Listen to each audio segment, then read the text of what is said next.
Welcome back to Satori Sounds. Today we're diving into the power of duality.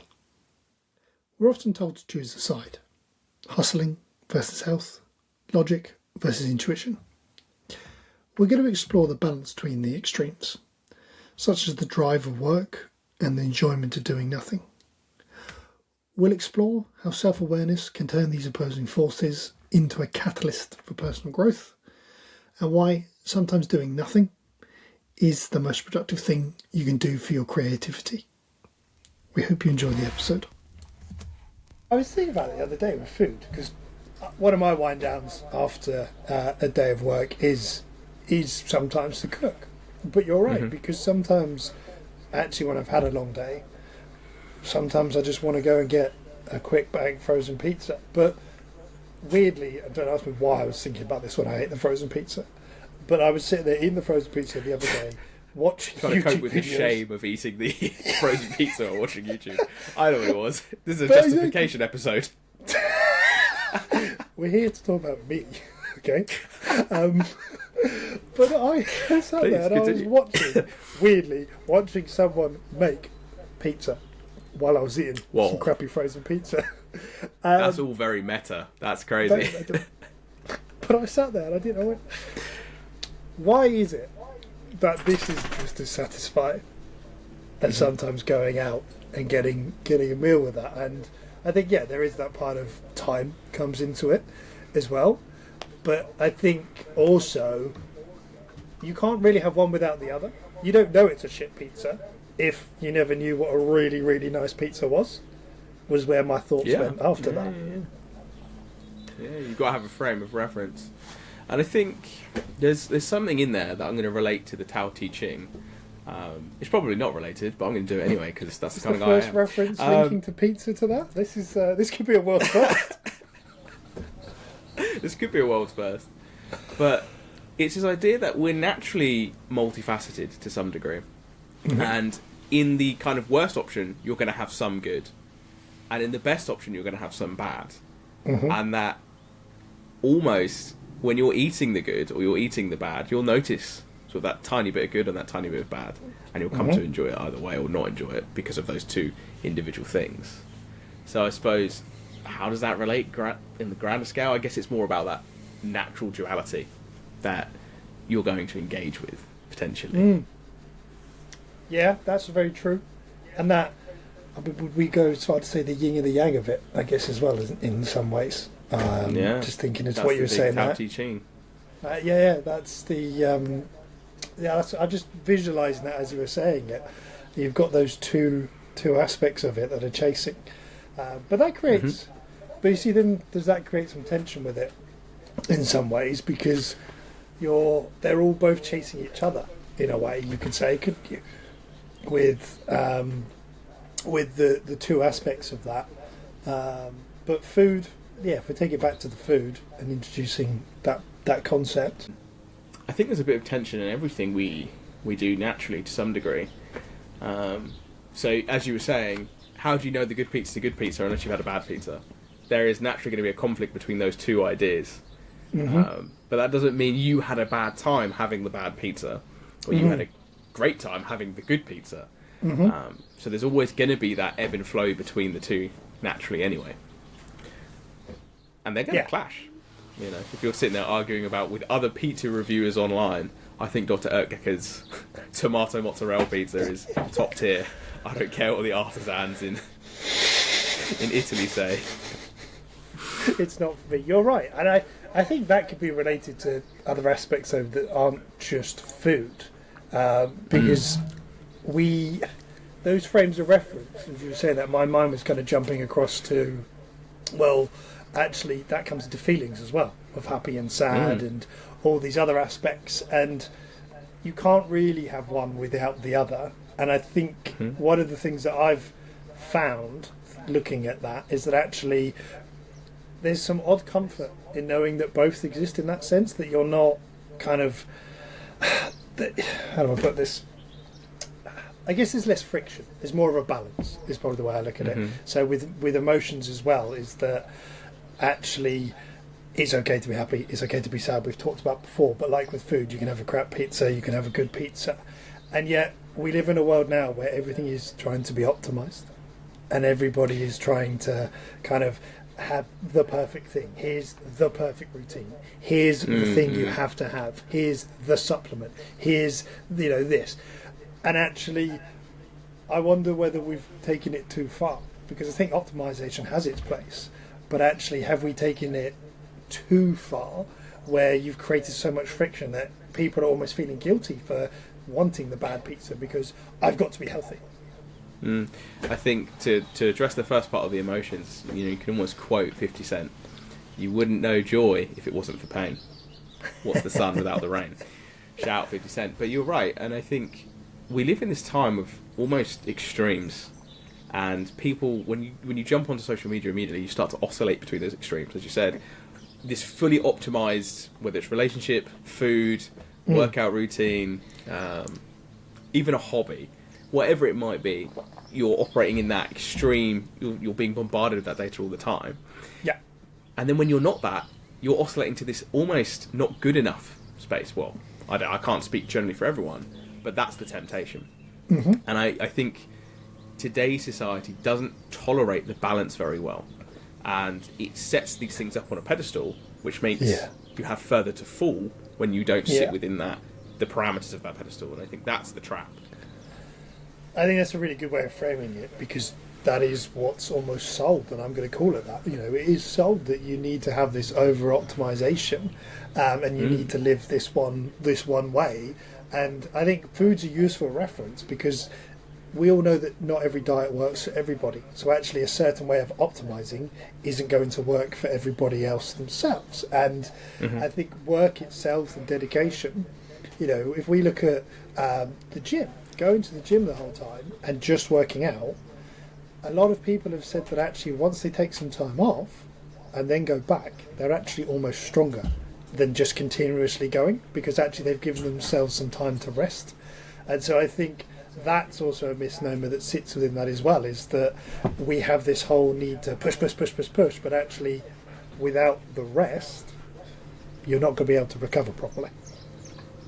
Yeah, I think lots of people, you would assume lots of people who kind of do sports and go to the gym know that you need to have a rest day. But in addition to that, if you take some of the highest level athletes and they're training, when they're doing it for a purpose, to perform at a high level, and that rationalisation helps them cope with the kind of the hard work that they're putting in. Whereas if you and me, for instance, just start training 5-7 times a week, and we have no purpose, we have no function as to why we're doing this, aside from maybe looking good or kind of reaching a minor goal, we're going to be miserable because we exclude other aspects of our life. And that's that oscillation again. We're sitting on this top pedestal and we're going, well, why doesn't everything else look like this? Why do I not function in the same way? I must be, maybe there's an internal critic there that comes in or whatever it might be. So yeah, I think there's a lot to think about, particularly in kind of fitness culture with that.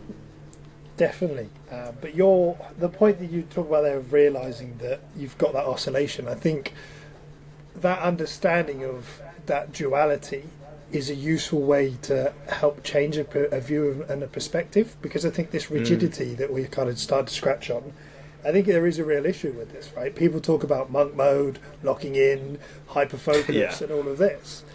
But I've gone through a lot of focused time at the moment with building the business, and ironically some of the best ideas I've had have been the times when I'm not working on the business and I'm just taking the dog for the walk, or I'm sitting on the sofa doing nothing, because actually the kind of the creative subconscious has been allowed the time to rest and bring everything together. And yet I can say for certain that if I'd just been pushing and working, I wouldn't have had those ideas and thoughts, because I hadn't given myself time to step back from it and rest. And so this kind of pop culture of, lock in, drive, all this, it isn't this 0 and 100 game. You do have to have both aspects. Yeah, I'd probably go even a bit further. I'd say there's more than two aspects in which you can live in, and that's the problem, that people are naturally multifaceted, but we're almost fed, and I'm going to steal a quote from Star Wars, these absolutes, and only a Sith deals in absolutes. that you either have to be one or the other, and you can't exist in that frame. It will destroy you, I think, personally. You'll exhaust yourself, or you'll risk not achieving what it is you want to achieve, either rest or kind of particular work goal or fitness goal or whatever it might be. And I think, realistically, modern culture at the moment isn't very good at saying, well, hold on a minute, you're more than just a job, you're more than just a fitness goal, you're more than just a diet, you're more than just, I don't know, these negative ideas that exist to label you outside of those parameters of not achieving a goal. There's going to be more avenues or places for you to find your feet and plant your roots that we're not necessarily being allowed to explore, just because of what we're being bombarded with on social media, as well as, you know, even television to some degree. Massively, and I think that separation is causing that issue, right? Because I think I've definitely seen this with some of social media and the way people are portraying things, is that actually you're either like an artist or you're a scientist. You know, there isn't necessarily an overlap. People are very fixed, and you look at was it Einstein or somebody else? One of the inventors had some really obscure other hobbies that they used to work on, and actually they were saying that without those different terms of reference and frames, they wouldn't have been able to be as creative and produce what they'd produced if they'd just been focusing on that one silo, because actually everything has got some form of reference that you can take. And so when people almost feeling guilty or stepping back or saying, actually, I'm not doing the thing that I think I should be doing, I agree. I don't think we should look at it as negatively, because, I mean, we all enjoy the doom scroll, don't we?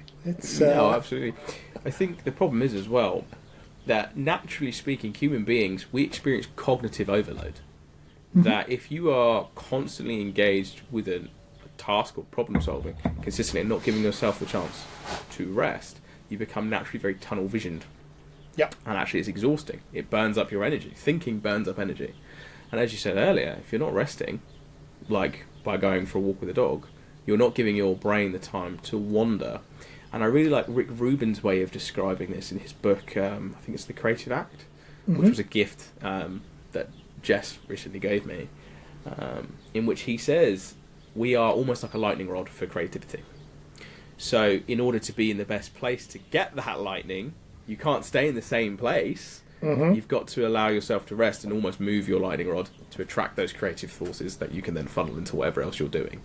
And I think that's a really nice metaphor when you're thinking about that cognitive overload.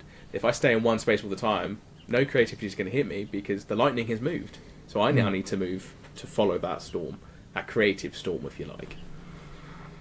That's very true. I think the other side to that for people, though, is that we're almost taught nowadays that there is always an answer and there's this thing that's guaranteed. And actually Rick Rubin, I think, is great for talking about that, because he uses the frame of the reference that actually you just create to create for the sake of it. And I think that nowadays, you know, our educational system and other things won't encourage you to look that way. You know, we're doing something for results. You know, you learn Spanish in school not to learn Spanish, to pass an exam. You know, you learn all these topics to do something like that. But actually, Rick Rubin, I think, is a great example, and that metaphor is fantastic. As soon as play has a purpose, it's no longer play. Exactly. And I think that art of creativity, of doing all these different elements, I actually think makes you more of a whole person in a weird way than just hyper-focus, because I think hyper-focus has its place. But for instance, me falling in love with reading again actually helped learn to articulate better, which then helped me being able to articulate to clients better, but also it then helped me with some of my writing and understanding how sentences are structured for some of the posts that I've been doing. And so there's these other benefits from having these dual purposes, where actually, you know, I used to sit there and almost feel guilty for spending 2 hours reading because I wasn't working on the business or working on something. And actually I've learned to have that appreciation a little more, that actually both need to exist and there isn't this rigidity to it. Well, I suppose there's a difference between reading for fun. When you look at most studies about learning, the things that always come out is that human beings learn better when they're playing. And that sounds really strange. And if you look at other mammals, across the spectrum of the kingdom of animals, you generally see them engaging in play in their first developmental stages because it helps them cement foundational principles. So, when you see kids, for instance, playing it, that's an old school way of being like, oh, there's a scary thing chasing you, you've got to run away from it. When you see lions pouncing on one another, sneaking up on one another, doing that, they're learning foundational hunting skills. And it's the same way across the board. There's a really famous experiment with things like Pepsi and stuff like that, of how you engage people. And when people are engaged in play, not only are they having more fun, but they're also taking away key messages better. So this particular study was about littering. And people were less likely to litter when it became a game. So not only are you more likely to learn something, but you're also more likely to engage in a pattern of behaviour that benefits you in the wider society because you take it on more in that regard. So, you're right. When you're sitting there reading, if you're reading something you don't really want to read and constantly dictating your life as to being this disciplined, academic almost, you're not going to have, as much takeaway as if you're reading something you really enjoy. I think that's so true, and I really like your the analogy there of game and gamification, because actually, I think that can be applied to a lot of aspects of what we're talking about here. That actually, they're games have different purposes, and yes, there's ultimately something you maybe need to achieve, but there's all these other things that come with it, particularly open world games, that there's these side quests and other things that you can be working on. And actually, I think we've talked a lot in our previous episodes about having a focus, finding your why, and being very intentional, but those don't operate in silos, do they? Right, we're talking about it in different ways. Not at all. And I think we actually spoke about roles as well in a previous episode, and we spoke about this idea of role salience, but we touched on briefly this idea that everyone has different roles in their life, and that if you spend too much time in one role, whether it's the worker, whether it's the parent, the friend, or whatever it might be, all your other roles start to suffer, and you start to feel like you're living less of a holistic life. And that does fall outside of this concept of duality a little bit, because it infers that actually there's more than two options, which there are, and I think that's something to reflect on, just as a person in general, that you're going to live in a way that doesn't fit into two binary choices that may come up. There might be an option in between, or there might be an option completely outside of that, as you labelled it, rigidity. Yeah, that option, I mean, we've talked about looking at tension and other things before, but I think that option bit is worth unpacking for people, because much like a game, right, you always have an option for something, and so if there is that tension, then you've got the option to look at it and go, actually, is this where I want to be spending my time? And over time, I think we can all talk about this. Things have changed, right? Our interests have changed, other things have changed. So something that we used to be able to hyper-focus on, ranking up in Rocket League, suddenly isn't as important as maybe it once was to people, and yet... You're right, it's not as important. It's even more important. It's vital.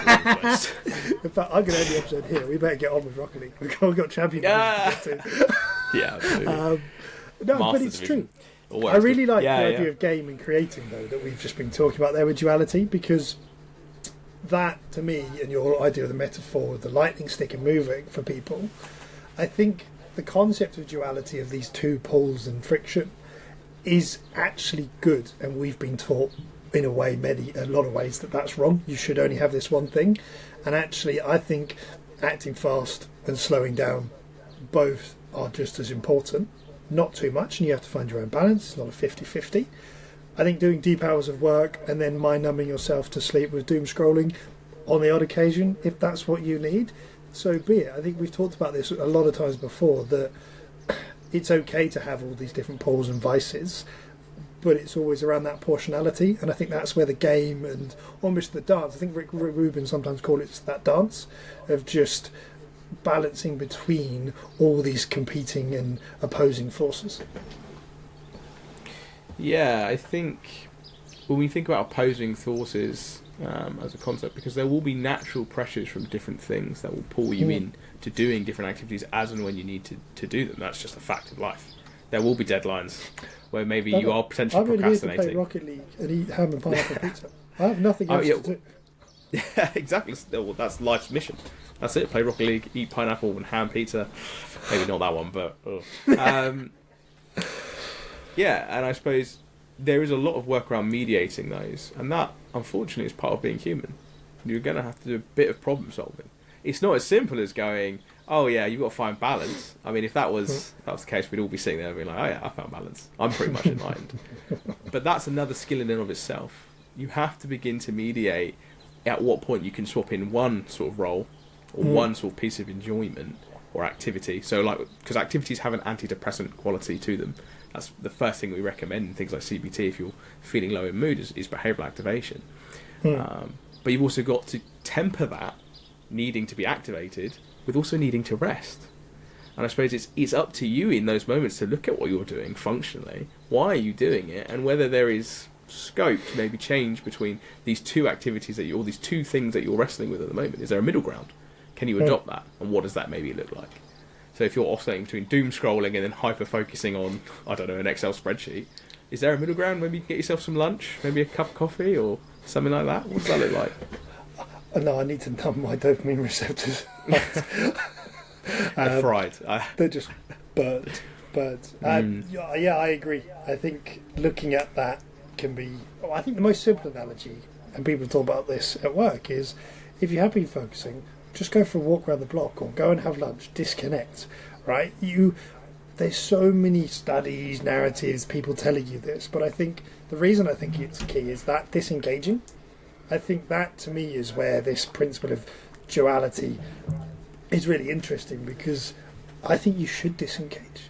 I think it is part of the process that you've got to go through, right? Is that we should stop feeling guilty for disengaging. And so, as you say, look at how people are operating, look at what they're working through. If that tension exists, accept that you will float between the two tensions, right? I can think sometimes where the last thing I wanted to do is work, and I just wanted to doom scroll, and you have to work through that and go, actually, I've got to work.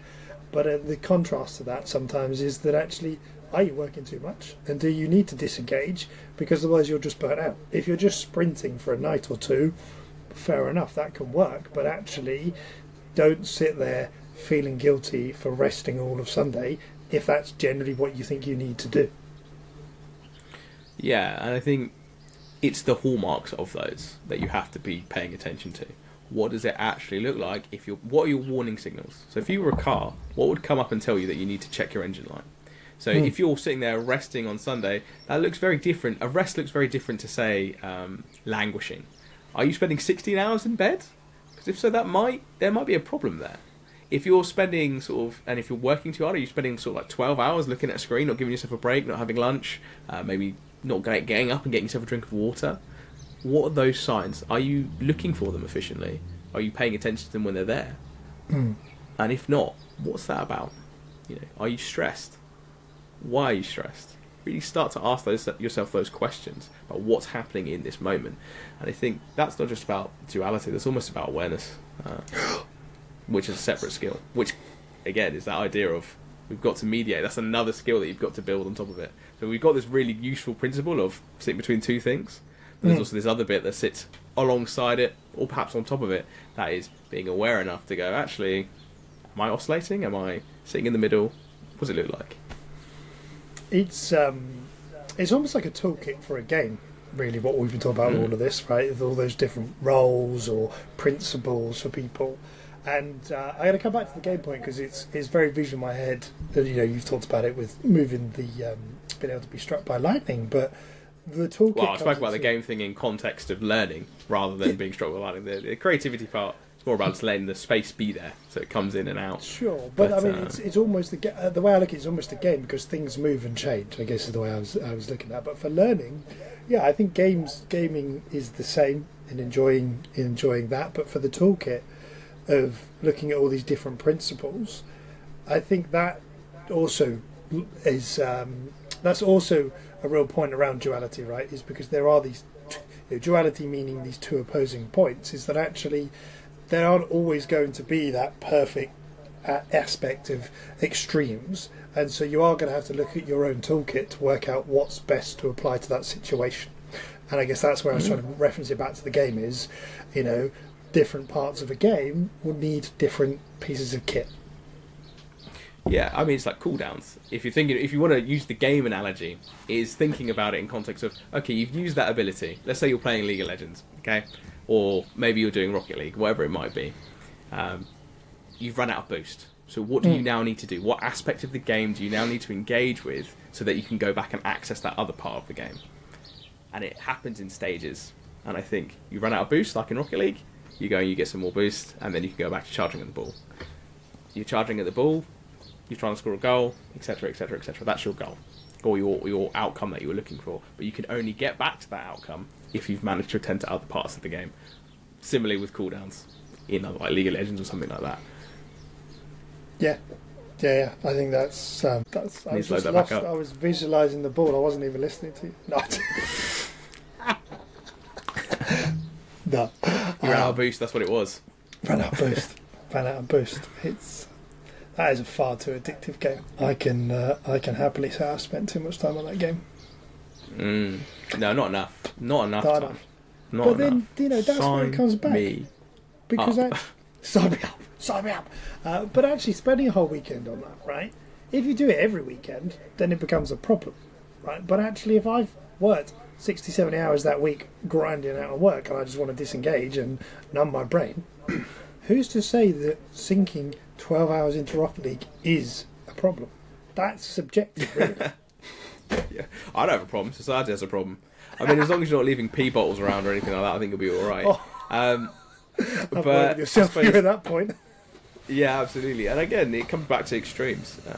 It's very easy to sit there and be like, this is what it looks like for me, this is what it looks like, this is how it should be, which is what we, I suppose, earlier on in the episode started to accuse maybe other social media creators of doing. And I think what you have to be able to do is go on an individual level, at an idiosyncratic level, saying, what does this do for me in this moment?